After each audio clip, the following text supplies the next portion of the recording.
আসসালামু আলাইকুম। আজকে কথা বলবো সৌদি আরবের সাপ্লাই কোম্পানি এবং ডিরেক্ট কোম্পানি নিয়ে। আমি এবং আমার মার্কেটিং অফিসাররা অসংখ্যবার এই প্রশ্নের সম্মুখীন হয়েছি যে আপনারা কি সাপ্লাই কোম্পানিতে লোক পাঠাবেন নাকি ডিরেক্ট কোম্পানিতে। কিন্তু ভাই, তেতু হলেও সত্যি এটাই যে সৌদি আরবে কোনো ডিরেক্ট কোম্পানিতে লোকবল নিয়োগ দেওয়া হয় না, ঠিক আছে।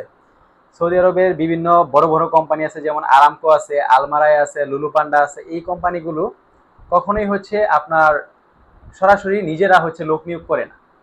ওরা বিভিন্ন সাপ্লায়ারদের কাছ থেকে লোক নেয়। ওরা সাপ্লায়ারদের কাছ থেকে লোক নেয়, এটা কিন্তু ওদের লস। সাপ্লায়ারদের কাছ থেকে লোক নেওয়াটা কিন্তু ওদের লস। কি করে লস?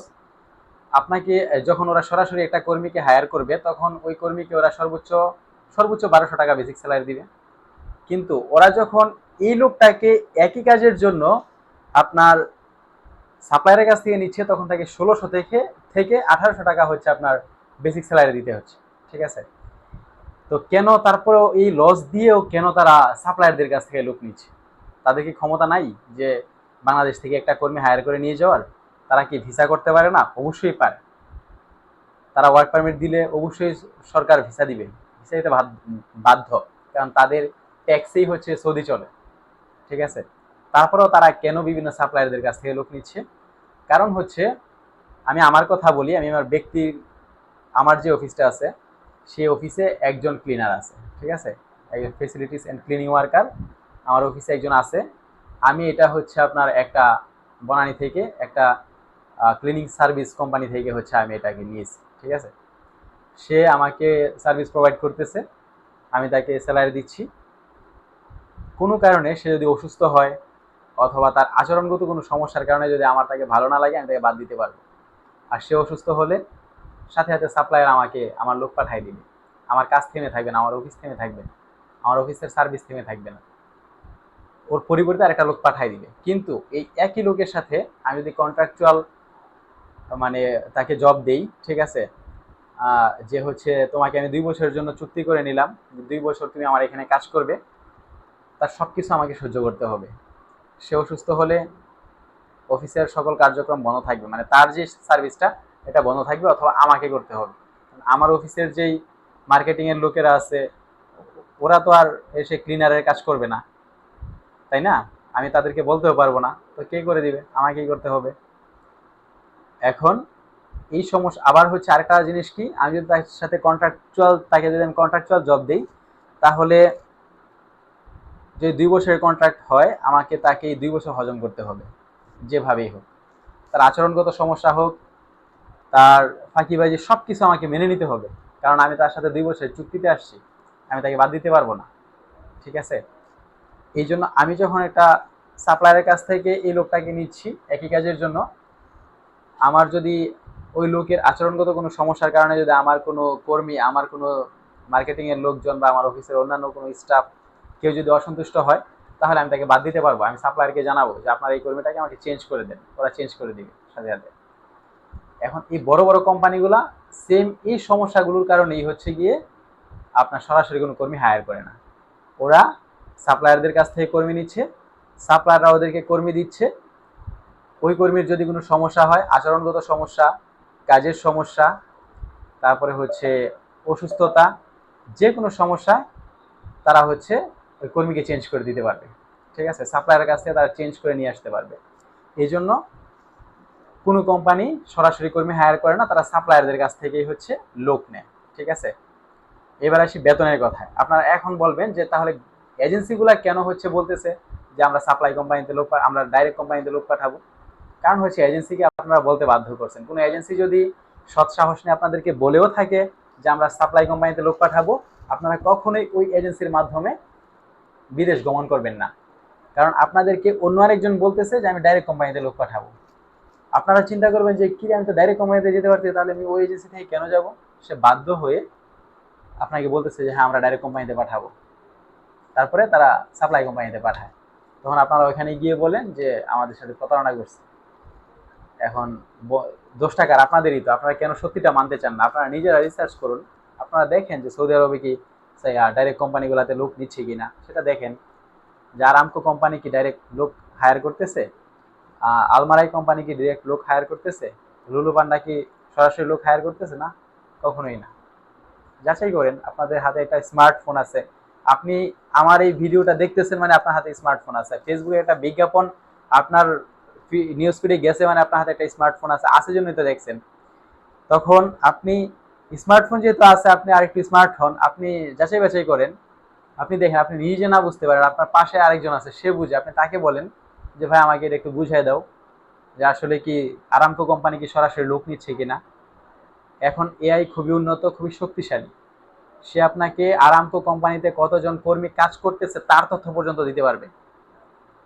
আরামকো কোম্পানি কোনো কর্মীর বেতন আটকাচ্ছে কিনা সে তথ্য আপনাকে দিতে পারবে। এইরকম কোনো অভিযোগ আছে কিনা সেটা আপনাকে সে দিতে পারবে, কারণ তার কাছে এই তথ্যগুলো আছে। আপনি তাদের কাছ থেকে তথ্য কালেক্ট করেন, রিসার্চ করেন। আপনি বিদেশ যাবেন, একটা স্বপ্ন বুনতেছেন, আপনি রিসার্চ করবেন না? আপনি কেন রিসার্চ করতেছেন না? এই দায়ভার কার? এটা আপনার না? এবার আসি হচ্ছে বেতনের কথা।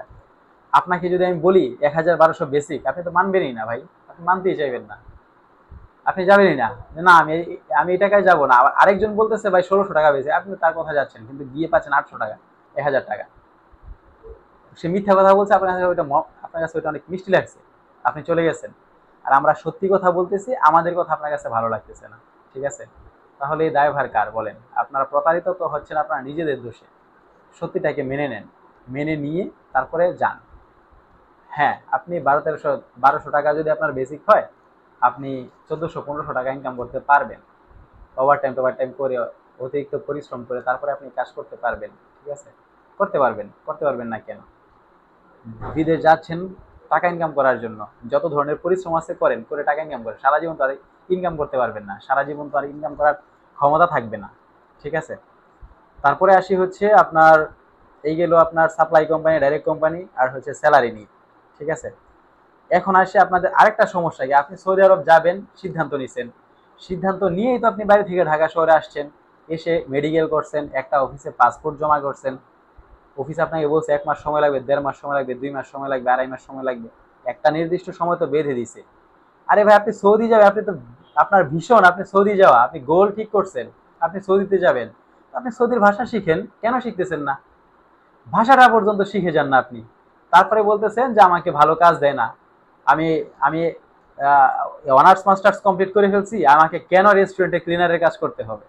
আমি আমার এক বন্ধুকে পাঠাইছি, সে মাস্টার্স কমপ্লিট করা, সে ক্লিনারের কাজ কেন করবে? রেস্টুরেন্টে গিয়ে বার্গার শপে তাকে সে ক্লিনারের কাজ করতে পারবেন না, সে পারবে না। ঠিক আছে, সে ফ্লুইডলি ইংলিশও বলতে পারে না, মাস্টার্স কমপ্লিট করছে, ওকে ফাইন, তার সার্টিফিকেট আছে, হ্যাঁ ঠিক আছে। সে সার্টিফিকেটের মূল্যায়ন আপনি কখন পাবেন? সেই সার্টিফিকেটের মূল্যায়ন আপনি তখনই পাবেন যখন আপনি আপনার ভাষাগত দক্ষতা ঠিক থাকবে। ঠিক আছে, হাই লেভেলের হবে। ঠিক আছে, অথবা আপনি বিদেশি যে কোনো একটা ভাষা আপনি জানেন, ইন্টারন্যাশনাল ভাষাটা যদি আপনি জানেন, যে ইন্টারন্যাশনাল ভাষা হচ্ছে ইংরেজি, আপনি ফ্লুইডলি ইংরেজি বলতে পারেন, তখন আপনাকে অবশ্যই তারা মূল্যায়ন করবে। আপনি ফ্লুইডলি ইংরেজি বলতে পারতেছেন না, সৌদি আরবে গেছেন আরবি পারতেছেন না, ওরা কেন আপনাকে মূল্যায়ন করবে? আপনার সার্টিফিকেট ধুয়ে গড়া পানি খাবে? কখনোই না। ঠিক আছে, সৌদি যাবেন, ভীষণ স্থির করছেন, আপনি এখন ভাষা শিখতে শুরু করেন। মালয়েশিয়া যাবেন, মালয় শিখতে শুরু করেন। ঠিক আছে, যে দেশে যাবেন সে দেশের ভাষা কি আপনি জানেন আগে, যে ওই দেশে কোন ভাষাটা চলে, সে ভাষাটা শিখেন আপনি, তাহলেই তো হয়েছে। আপনি আপনার কমিউনিকেশন স্কিল থাকবে না, আপনি কাজ করবেন কি করে বলেন? আপনাকে বলবে পানি নিয়ে আসার জন্য, আপনি যে ভাত নিয়ে আসবেন। ঠিক আছে, আপনাকে বলবে ইট ভাঙতে, আপনি যে সিমেন্টের বালু গুলানো শুরু করবেন, তাহলে তো হইলো না। আপনি আগে ভাষা শিখেন। আপনি বিদেশ যাওয়ার জন্য মন স্থির করছেন, আপনি ভাষা শিখতে শুরু করেন, এটা তো আপনার লস নাই। আপনি ওখানে গিয়ে তো সবচাইতে বেশি অবহেলিত হয় আমাদের বাংলাদেশের কর্মীরা শুধুমাত্র ভাষাগত দক্ষতার কারণে, কমিউনিকেশন স্কিলের কারণে। ঠিক আছে, তারা পরিশ্রম করতে পারে, সবকিছু ওকে, সবকিছু ঠিক আছে, কিন্তু এই ভাষাগত দক্ষতার কারণে তারা ওখানে গিয়ে অবহেলিত হচ্ছে, সঠিক কাজ পাইতেছে না, কাজের মূল্যায়ন পাইতেছে না। ঠিক আছে, তাহলে আজকে কথা বললাম আমি ডাইরেক্ট কোম্পানি, সাপ্লাই কোম্পানি নিয়ে, স্যালারি নিয়ে কথা বললাম, তারপরে হচ্ছে আপনাদের যে ভাষাগত দক্ষতা আছে সেটা নিয়ে কথা বললাম। ঠিক আছে, আপনারা ভাষা শিখেন, শিখে তারপরে বিদেশে গমন করেন, একটা স্কিল শিখেন, ওয়েল্ডিং এর কাজ শিখেন, প্লাম্বিং এর কাজ শিখেন, ড্রাইভিং শিখেন, ইলেকট্রিকের কাজ শিখেন, যে কোনো একটা স্কিল গ্যাদার করেন, তারপরে আপনি যান না বিদেশে। কেন আপনি মূল্যায়ন পাবেন না? অবশ্যই মূল্যায়ন পাবেন। বিদেশিরা বসে আছে আপনাকে লাখ লাখ টাকা বেতন দেওয়ার জন্য, আপনাকে কাজ করাবে, কাজের বিনিময়ে আপনাকে টাকা দিবে, তারা টাকা নিয়ে বসে আছে, আপনি কাজ করে টাকা নিয়ে আসেন না। আপনাকে কেন ক্লিনারের কাজে যেতে হবে, কেন আপনাকে লেবারি করতেই যেতে হবে? আপনি স্কিল অর্জন করেন, টাইলস মেশনারি হন না, মেশনারিটা শিখেন না, ঠিক আছে, টাইলসের কাজ শিখেন। কেন মূল্যায়ন পাবেন না? যে কোনো দেশে গেলে মূল্যায়ন পাবেন, ইউরোপে যান মূল্যায়ন পাবেন। কাজ শিখতেছেন না, ভাষা শিখতেছেন না, বলতেছেন আমরা কাজ, আমাদেরকে কাজ দেয় না, আমাদেরকে স্যালারি কম দেয়, আমাদের সাথে প্রতারণা করতেছে। আরে ভাই, আপনি যদি কাজ জানেন আপনি জঙ্গলে গিয়েও ভাত খেতে পারবেন, ঠিক আছে? কাজ শিখেন, তারপরে হচ্ছে গিয়ে আপনার করেন, ওই ভাষা শিখেন, শিখে তারপরে হচ্ছে গিয়ে আপনি বিদেশে যান, আপনি অবশ্যই ভালো কিছু করতে পারবেন। এই যে ইগলটা দেখতেছেন, এই ইগলটা, আপনি কি জানেন যে ইগলটা এখানে কেন, ইগলটা কেন পড়তেছে না? এটা আলগা, এটা কোনো ব্যাটারি নেই, এখানে কোনো ম্যাগনেট নাই, ব্যাটারি নেই, এটা আমার হাতের আঙ্গুলেও বসে আছে, ঠিক আছে? কেন পড়তেছে না? এটা কি কোনো জাদু? না, এটা আসলে কোনো জাদু না, ঠিক আছে? ও একটা সূত্র মেনে, পদার্থবিজ্ঞানের একটা সূত্র মেনে শুধুমাত্র তার ঠোঁটের মাধ্যমে এই সুচালু একটা অংশে সে অবস্থান করতেছে, ঠিক আছে? তার একটা অসাধারণ একটা নীতি মেনে তারপরে সে এখানে অবস্থান করতেছে। স্থিতিশীলতা এবং সাম্যাবস্থার যে নীতি আছে পদার্থবিজ্ঞানের, সেই নীতি মেনে এখানে সে অবস্থান করতেছে। এর যে ভরকেন্দ্র আছে, এটা এমন জায়গায় রাখা হয়েছে যে যতবারই এটি হেরে যায় না কেন, এটা হালবে দুলবে, ঠিক আছে? এটা হালবে দুলবে, কিন্তু এটা পড়বে না, ঠিক আছে? কারণ মধ্যাকর্ষণ তাকে আবার ভারসাম্য ফিরিয়ে দিবে, মধ্যাকর্ষণ বল তাকে আবার ভারসাম্য ফিরিয়ে দিচ্ছে, যার জন্য সে পড়ে যাচ্ছে না, ঠিক আছে? মানুষের জীবনটাও ঠিক এরকমই। আপনি বিদেশ যাবেন, বিদেশ যাওয়ার স্বপ্ন দেখছেন, বিদেশ যাওয়ার স্বপ্ন আপনার তখনই ভেঙে যাবে যখন আপনি ভুল কোনো মানুষের কাছে যাবেন, ভুল কোনো মানুষকে ভরসা করবেন। যদি আপনার সিদ্ধান্ত আর ভরকেন্দ্র ঠিক থাকে, আপনার সিদ্ধান্তের ভরকেন্দ্র যদি ঠিক থাকে, তাহলে আপনার স্বপ্ন কখনোই ভাঙবে না, ঠিক আছে? আপনার সিদ্ধান্তের ভরকেন্দ্রটা ঠিক ঠিক থাকতে হবে। আপনি একটা সিদ্ধান্ত নিচ্ছেন, কিসের উপর ভিত্তি করে, কিসের উপর ভর করে এই সিদ্ধান্তটা নিচ্ছেন, সেটা আপনাকে ঠিক থাকতে হবে, তাহলে আপনার স্বপ্ন কখনো ভাঙবে না। আপনি স্বপ্ন দেখতেছেন, আপনার স্বপ্নটা ভর করতেছে কিসের উপর, সেই ভরকেন্দ্রটা ঠিক থাকতে হবে, ঠিক আছে? আপনি আপনার জীবনের ভরকেন্দ্র তো আর আপনি পদার্থবিজ্ঞানের সূত্র মেনে দাঁড় করাতে পারবেন না, ঠিক আছে? কিন্তু আপনার এখানে পদার্থবিজ্ঞানের সূত্র কাজে না লাগলেও আপনার জীবনে একটা সঠিক সিদ্ধান্ত, আপনার চিন্তা, সেটা কাজে লাগবে, ঠিক আছে? ইগলের মতো শুধু উঠতে পারলে হবে না, আপনার নিরাপদ গন্তব্যে পৌঁছাতে শিখতে হবে। একটা ইগল অনেক দূর উঠতে পারে, সে দিন শেষে তার নিরাপদ গন্তব্যে পৌঁছায়। আপনাকেও সেই গন্তব্যে পৌঁছানোর রাস্তা খুঁজে বের করতে হবে, জানতে হবে যে আপনি কিভাবে এই করতে পারবেন, মানে সঠিক গন্তব্যে আপনি পৌঁছাতে পারবেন, ঠিক আছে? সঠিক ভারসাম্যের উপর দাঁড়িয়ে থাকতে হবে। আর আপনার সেই ভারসাম্যের বিশ্বস্ত নাম হচ্ছে গ্লোবাল ট্রাভেলস। আপনার বিদেশ যাত্রার যে ভারসাম্য, সেই ভারসাম্যের বিশ্বস্ত নাম হচ্ছে গ্লোবাল ট্রাভেলস। আপনি আমাদের অফিসে আসেন, আমাদের সাথে বসেন, কথা বলেন, আমরা কি করতেছি, আমাদের কাজের প্রসেস কি, আমরা কিভাবে কাজ করতেছি। আপনি বিদেশ যাবেন, আপনাদের আরেকটা সবচেয়ে বড় সমস্যা কি জানেন? আপনি বিদেশ যাবেন, মার্কেটিং এর একজন অফিসারের সাথে আপনি কথা বললেন, মার্কেটিং এ আমাদের মার্কেটিং এক্সিকিউটিভরা আপনাদের সাথে কথা বলতেছে, ফোনে কথা বলতেছে, আপনি কথা বললেন, তারপরে আপনি কি করলেন? আসলেন, তার সাথে দেখা করলেন, মেডিকেল করলেন, পাসপোর্ট জমা দিলেন, চলে গেলেন, ঠিক আছে? না, এটা কেন করবেন?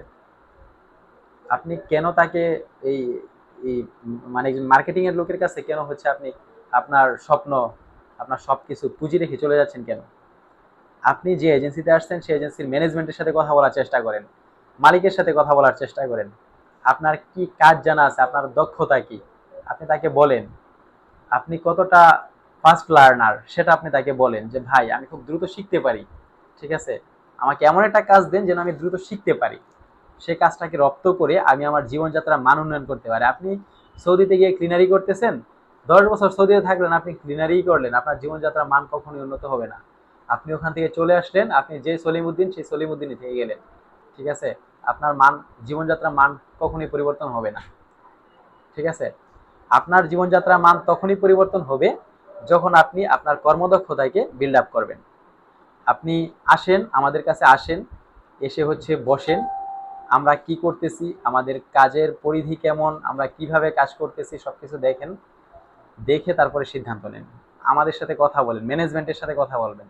যে অফিসে বই জমা দিবেন সে অফিসে গিয়ে ম্যানেজমেন্টকে খুঁজবেন যে আপনাদের মালিক পক্ষের কে আছে, এই অফিসটাকে কে ম্যানেজ করতেছে, ম্যানেজারকে, আমি ম্যানেজারের সাথে কথা বলবো, আমি অফিসের মালিকের সাথে কথা বলবো। অফিসের মালিক বাধ্য আপনার সাথে কথা বলবে, কারণ আপনার মাধ্যমে তার রিজিক নির্ধারিত হয়। ঠিক আছে, আজকে আর বেশি কিছু বললাম না। আসসালামু আলাইকুম।